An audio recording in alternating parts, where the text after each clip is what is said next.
Well, Kuya George, musta? Ayan si Kuya George. Alam niyo si Kuya George, ano yan?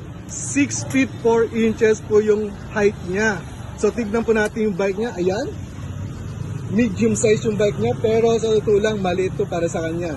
Kaya minsan, ayan yung seat post ng bike niya, sagad. So sagad talaga kasi nga matangkad si Kuya George. Kuya George, ilang taon na kayo nagbabike? Palang, 7 months. 7 months. So bakit mo naman naisipan mag-bike ngayon? Exercise lang. Pero alam ko, bata ka pa naman, di ba? 45. Ayun. Anong lugar ang pinakamalayo mo nang napuntahan? Ito lang Malabon lang Tampalit. Wow. So at least, di ba? Sa mga beginners na katulad natin, medyo malayo-layo na rin yon. Ano naman yung mga maipapayo mo sa amin na mga baguhan sa pagbabike? Wala, ganyan parehas ko lang. Ingat lang, tingin sa kaliwat kanan.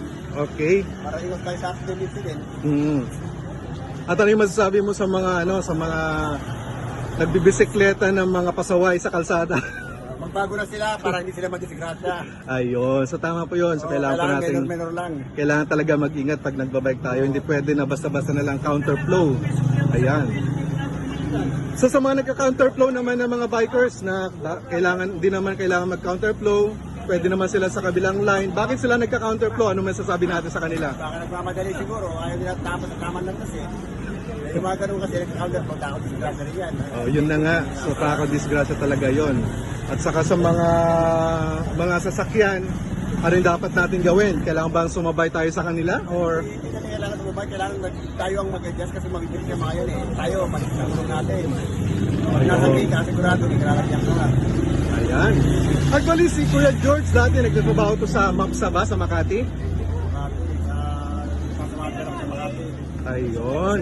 So dati sa MAPSA siya. So alam niya kung ano yung mga rules and regulation pagdating sa kalsada. Di ba Kuya George? Oo, pero pakala nila, alam natin tamang balik, kahit tayo mo yan, kasi pa rin nila eh. Ayun. Pero decision pa rin nila, bahala sila. Okay. So yun, so si Kuya George muna at saka si Tatay Boy yung in-interview natin. So next time, yung mga kasama naman natin. Ayun, so sige. Samahan nyo kami ulit sa biyahe namin araw-araw. Subscribe po kayo sa channel niya. Ayun, sa Simpleng Siklista Vlog. Ayun po yung ating channel. Yan po yung channel. Ayun. So thank you very much. See you guys.